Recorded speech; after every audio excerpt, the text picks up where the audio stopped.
नमस्कार, मैं हूं आयुषी नेगी और आप देख रहे हैं हमारा खास प्रोग्राम विश्लेषण, जहां होता है हर खबर का सटीक विश्लेषण। और आज विश्लेषण में बात निकाय चुनाव के उस अध्याय की जिसके शुरू होने से पहले सूबे का पारा चढ़ गया है, क्योंकि सरकार को ओबीसी आयोग ने 350 पेज की रिपोर्ट सौंपी है। लेकिन सपा ने कहते हुए सवाल खड़ा कर दिया कि ये रिपोर्ट हवा हवाई है। एक सवाल अखिलेश यादव ने जूते वाली पॉलिटिक्स से खड़ा कर दिया है और भाजपा को पिछड़ा विरोधी बता दिया है। वही बात होगी अखिलेश के नेशनल घेराबंदी की, क्योंकि जब से राहुल गांधी ने अखिलेश पर राष्ट्रीय विचारधारा वाली चोट की है, अखिलेश थर्ड फ्रंट की तैयारी में जुटे नजर आ रहे हैं। लेकिन इन सबके बीच ईडी की छापेमारी ने सियासी हलचल तेज कर दी है, क्योंकि अब छापेमारी यूपी में भी शुरू हो गई है। साथ ही साथ बात करेंगे प्रयागराज हत्याकांड के उन 5 शूटर्स की जो कहां है, ये पुलिस अभी तक पता नहीं लगा पाई है। तो आप बने रहिए हमारे साथ, क्योंकि अब होगा विश्लेषण।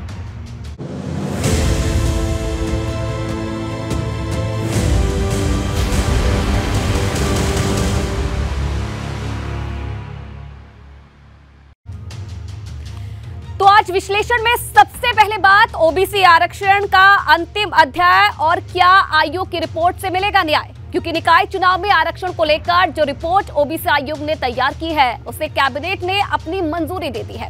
अब ये रिपोर्ट सुप्रीम कोर्ट में पेश की जाएगी, लेकिन इस रिपोर्ट के पेश होने से पहले समाजवादी पार्टी ने हमला बोलते हुए इस रिपोर्ट को हवा हवाई बता दिया है। सपा का आरोप है कि रिपोर्ट जमीन पर सर्वे करके नहीं बनाई गई है।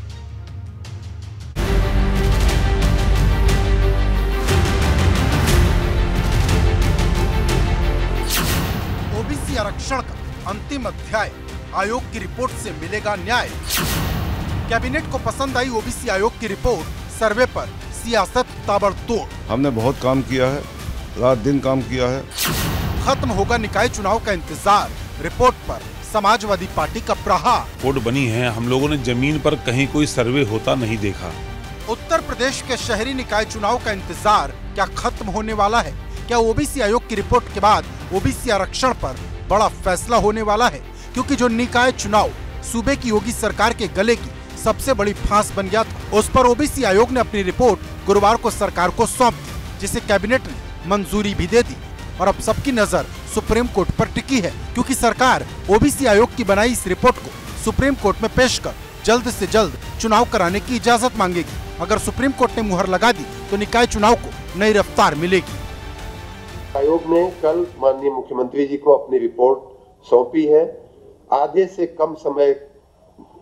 भी कम समय में उस माननीय आयोग ने माननीय मुख्यमंत्री जी को अपना रिपोर्ट सौंप दिया है, और जिसे आज माननीय मंत्रिपरिषद ने उसको स्वीकार भी किया है। सुप्रीम कोर्ट में आज भी ये मैटर सब जुडिस है।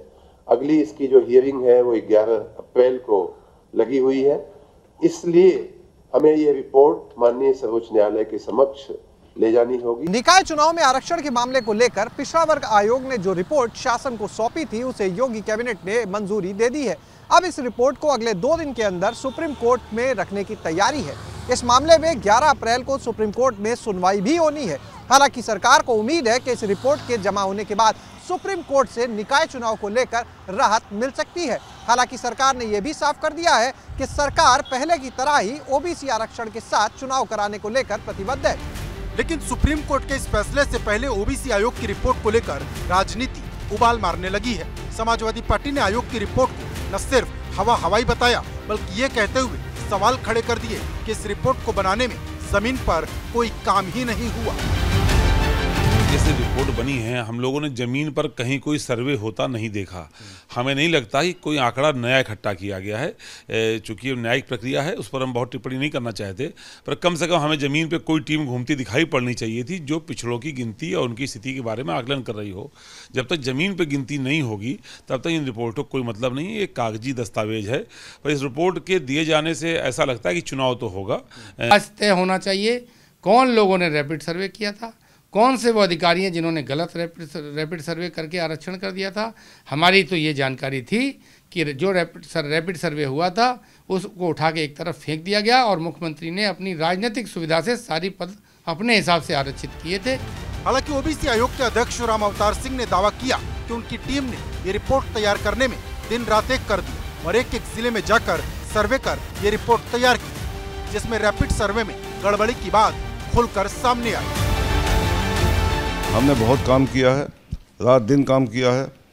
सुबह 8 बजे से रात के 9 बजे तक, 10 बजे तक काम किया, रात काम किया तब। और डेली हमने 75 जिले घूमने के लिए 400 किलोमीटर पर डे का भ्रमण किया। मतलब आयोग ने माना कि पहले जो रैपिड सर्वे हुआ था उसमें कमियां थी, उस पर ठीक से काम नहीं हुआ और अब आरक्षण को लेकर सरकार को नए सिरे से काम करना होगा, जिसमें ओबीसी के लिए 27% और SC/ST के लिए 22% सीटें आरक्षित करनी होंगी। इसके अलावा निकाय चुनाव में महिलाओं के लिए भी 35% आरक्षण का नियम है।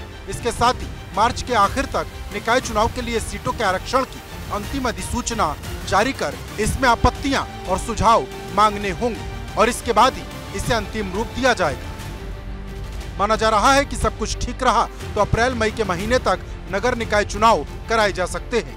वैसे भी योगी सरकार कई बार अप्रैल मई में निकाय चुनाव कराए जाने की संकेत दे चुकी है। वहीं चुनाव आयोग भी इलेक्शन मोड में नजर आ रहा, जो लगातार अंदर ही अंदर अपनी तैयारी में जुटा है। लेकिन फिलहाल सबकी नजर सुप्रीम कोर्ट पर टिकी है, क्योंकि ओबीसी आयोग ने तय वक्त से पहले रिपोर्ट तो तैयार कर ली, लेकिन ये रिपोर्ट सुप्रीम कोर्ट को मंजूर होगी ये देखने वाली बात है। Bureau report ABP Ganga. Samajwadi party जहां एक तरफ आयोग की बनाई रिपोर्ट पर सवाल उठा रही है, तो वहीं अब अखिलेश यादव ने सीएम योगी को पिछड़ा विरोधी बताते हुए समाजवाद को समझने की नसीहत दे दी है। क्योंकि अखिलेश ने एक फोटो ट्वीट की है जिसमें ओबीसी आयोग के सदस्य सीएम योगी को अपनी बनाई रिपोर्ट सौंप रहे हैं, लेकिन इस फोटो में आयोग के सदस्य बिना जूते के नजर आ रहे हैं, जबकि सीएम योगी और उनके साथ के लोगों ने जूते पहन रखे हैं।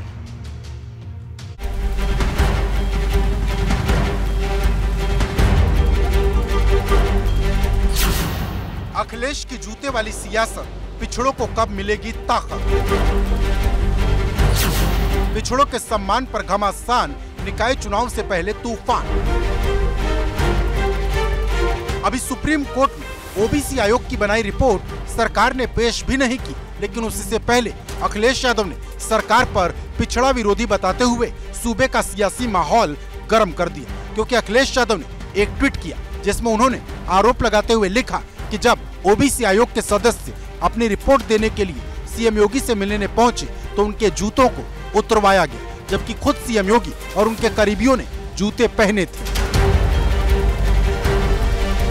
अब इसी को लेकर अखिलेश ने न सिर्फ दलित और पिछड़ों के मोर्चे पर सरकार को घेरने की कोशिश की, बल्कि पिछड़ों के साथ भेदभाव का आरोप लगाते हुए सीएम योगी को समाजवाद का मूल भी पढ़ने की नसीहत दी कि राजनीतिक लोग जो है जूता पहन के घूमेंगे और गैर राजनीतिक अधिकारी, जुडिशरी से जुड़े रिटायर्ड जज, वो सब उनको अपना जूता उतारना पड़ेगा। नियम तो एक ही होना चाहिए। तो अगर जो लोग मुख्यमंत्री के सामने सम्मानित तरीके से खड़े नहीं हो सकते, उन लोगों से क्या आशा की जाए कि वो अपनी बात कह पाएंगे? सरकारी संस्थाओं को अपने प्रेशर में ले लिया है। बीजेपी सरकार ने सरकारी संस्थाओं की अहमियत खत्म कर दी है। वो सीधे प्रदर्शित होता है कि बीजेपी सरकार ने उनके जूते तक उतरवा लिए, नंगे पैर खड़े हैं आयोग के लोग। ये शर्मनाक स्थिति है। जो सामने आई, जो पिछड़ा वर्ग आयोग के सदस्य हैं कमेटी के, वो नंगे पैर खड़े हैं और रिपोर्ट लेने वाले लोग जूता पहन करके खड़े हैं। तो वो जो भेदभाव समाजवादी पार्टी कहती, भारतीय जनता पार्टी लगातार पिछड़े और दलितों के साथ करती है, वो आज रिपोर्ट सौंपने वाली कमेटी में भी दिखाई दिया। भाजपा पिछड़ा विरोधी है, दलित विरोधी है। अखिलेश यादव ने उस तस्वीर को लेकर साफ तौर पर ट्वीट करते हुए ये लिखा कि दरअसल जब ये लोग मिल रहे थे मुख्यमंत्री से तो इन लोगों के जूते उतरवा लिए गए थे। इसी फोटो के आधार पर अखिलेश यादव ने सरकार को घेरा, साफ तौर पर कहा कि बीजेपी पिछड़ा विरोधी है। दरअसल तस्वीर के आधार पर ही अखिलेश यादव ने ट्वीट करते हुए ये साफ तौर पर अपने ट्वीट में लिखा है कि भाई जो पिछड़ा वर्ग आयोग के सदस्य हैं उनके जूते उस वक्त क्यों उतरवाए गए जब वो मुख्यमंत्री से मुलाकात कर रहे थे। गौरतलब है कि निकाय चुनाव में आरक्षण एक बड़ा मुद्दा है जिसमें खुद सरकार भी फंसना नहीं चाहती। पिछले साल जब हाईकोर्ट ने बिना ओबीसी आरक्षण के चुनाव कराने का आदेश दिया था तो तुरंत सरकार सुप्रीम कोर्ट पहुंच गई थी, क्योंकि सरकार नहीं चाहती थी कि उस पर आरक्षण विरोधी होने का ठप्पा लगे।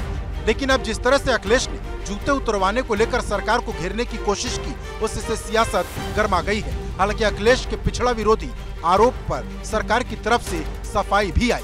जो भी जनता का आदेश आता है तो ईवीएम में कमी बताते हैं, अगर न्यायालय का कोई आदेश आता है उसमें खामियां निकालते हैं, अगर कोई संस्थाएं अपना काम करती हैं जो संविधान संस्थाएं, तब भी वो उंगली उठाने का काम करता है। इसका कोई इलाज नहीं है, लेकिन विपक्ष को संवैधानिक संस्थाओं पर विश्वास करना पड़ेगा। यही लोकतंत्र की खूबसूरती है, यही लोकतंत्र की मर्यादा है। अब सवाल इस बात का है कि ये बात फोटो और ट्वीट के साथ क्या खत्म हो जाएगी या फिर समाजवादी पार्टी इसे बड़ा मुद्दा बनाएगी। Bureau report, ABP Ganga. बात अखिलेश की नेशनल घेराबंदी, तीसरे मोर्चे की किलेबंदी, क्योंकि 24 की चुनावी जंग भले ही दूर हो, लेकिन अखिलेश यादव अभी से थर्ड फ्रंट की तैयारी में जुटे नजर आ रहे हैं। क्योंकि अब अखिलेश गुजरात जा रहे हैं, जहां वो सपा के एकमात्र विधायक कांडला जडेजा की तरफ से आयोजित कार्यक्रम में शामिल होंगे। लेकिन इसके बड़े मायने निकाले जा रहे हैं, क्योंकि इसी महीने सपा की राष्ट्रीय कार्यकारिणी की बैठक कोलकाता में होने वाली है।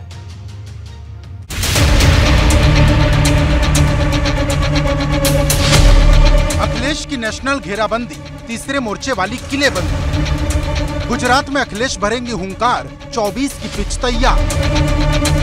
2024 की चुनावी जंग जैसे जैसे नजदीक आ रही है, तीसरे मोर्चे के लिए अखिलेश की नेशनल घेराबंदी तेज होती जा रही, क्योंकि अभी हाल ही में अखिलेश चेन्नई पहुंचे थे, जहां विपक्ष के तमाम नेता मौजूद थे। ऐसी एक तस्वीर तेलंगाना से भी आई थी और अब 24 का पारा चढ़ाने के लिए अखिलेश गुजरात जाने वाले हैं, जहां गुजरात में समाजवादी पार्टी के एकमात्र विधायक कांडला जडेजा की तरफ से आयोजित कार्यक्रम में अखिलेश यादव शामिल होंगे। लेकिन इसके बड़े सियासी मायने निकाले जा रहे, क्योंकि अखिलेश जहां जा रहे अपनी पकड़ बढ़ाते हुए नजर आ रहे, क्योंकि इसी महीने कोलकाता में समाजवादी पार्टी की राष्ट्रीय कार्यकारिणी की भी बैठक होगी। माना जा रहा कि इसके पीछे सबसे बड़ी वजह ममता बनर्जी का खुद को थर्ड फ्रंट से अलग करना है।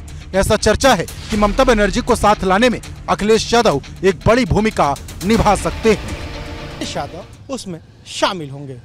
दरअसल 2024 के लिए जिस तरीके से थर्ड फ्रंट बनाने की जो कवायद है, अखिलेश यादव उसका एक मुख्य चेहरा है और इसीलिए वो गुजरात जा रहे हैं। उससे पहले चेन्नई गए, जहां एमके स्टालिन का जन्मदिन था, विधानसभा में सत्र चल रहा था, उसको छोड़कर अखिलेश यादव गए, वहां पर विपक्षी दलों के तमाम नेता पहुंचे थे।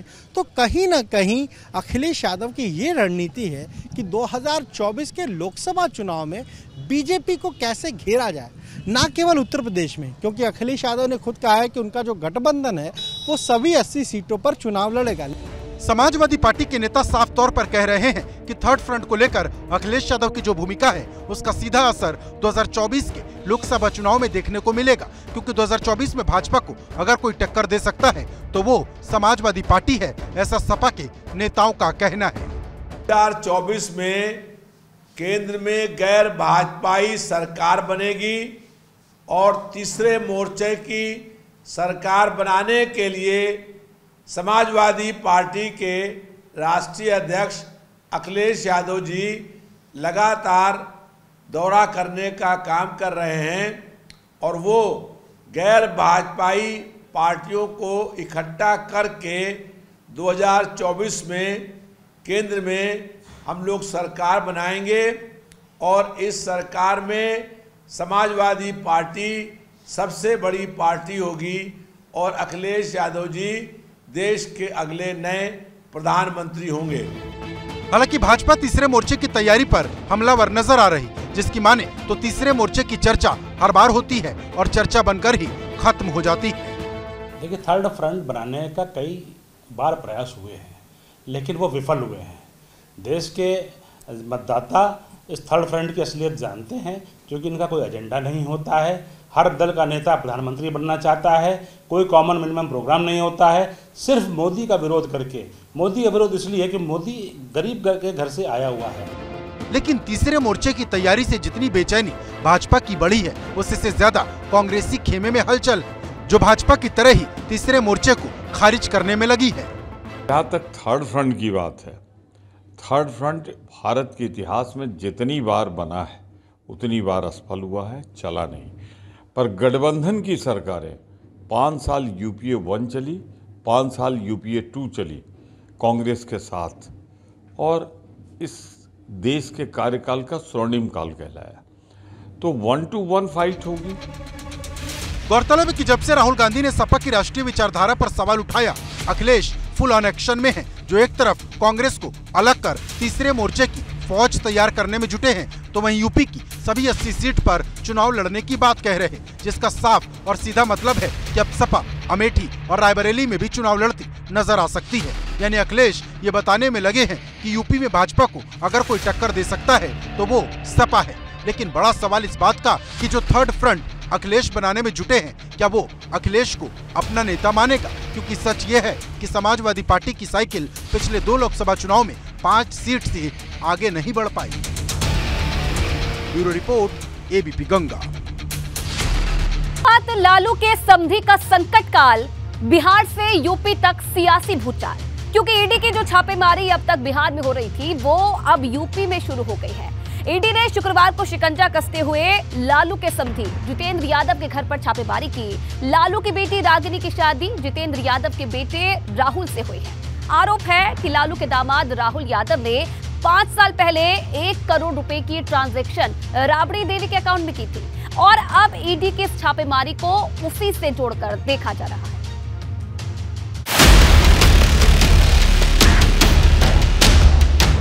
लालू के समधी का संकट काल, बिहार से यूपी तक सियासी भूचाल।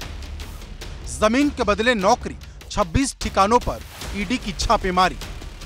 जमीन के बदले नौकरी मामले में लालू यादव की मुश्किलें बढ़ती जा रही, क्योंकि लालू और उनके परिवार के ठिकानों पर ईडी की छापेमारी हो रही। वहीं अब ईडी की छापेमारी बिहार के बाद यूपी में शुरू हो गई, क्योंकि अब लालू के समधी जितेंद्र यादव ईडी की रडार पर आ गए। आपको बता दें कि जितेंद्र यादव सपा के एमएलसी रहे हैं। उनके बेटे राहुल की शादी लालू यादव की बेटी रागिनी यादव से हुई और अब ईडी लालू के समधी और उनके दामाद के बैंक अकाउंट खंगाल रही।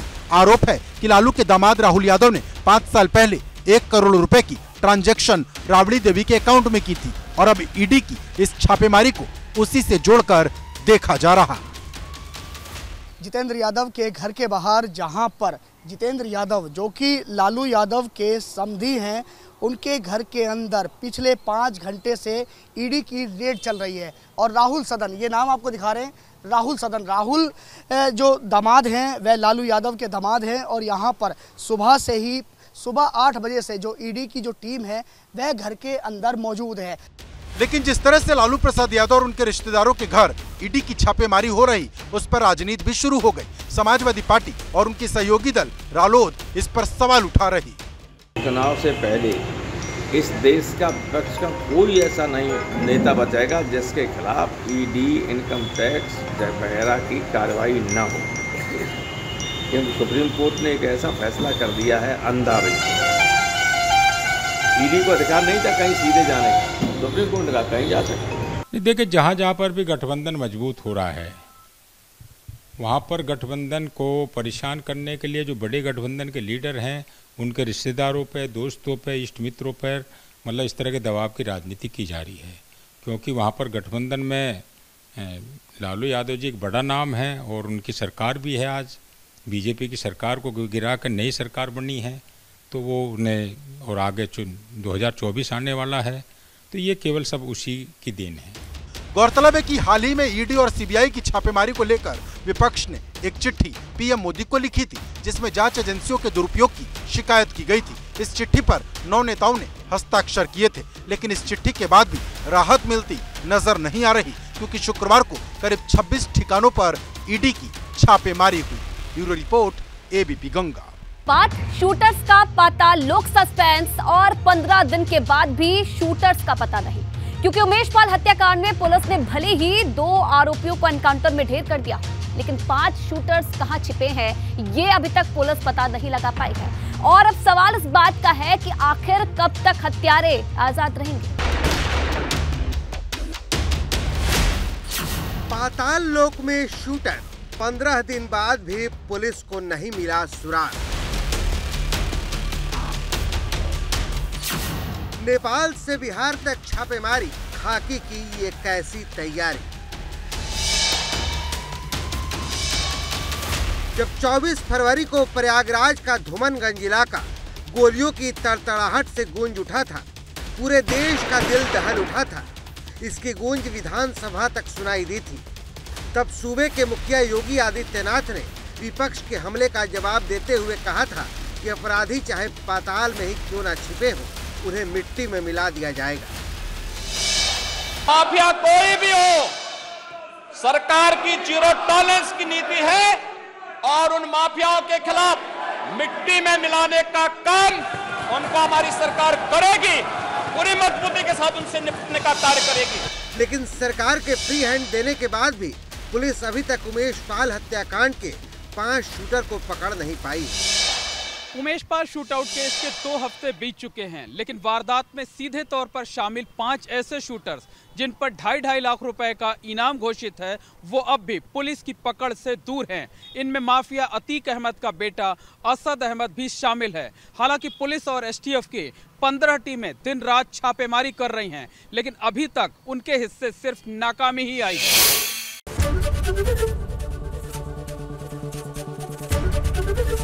एबीपी गंगा, खबर आपकी, जुबान आपकी।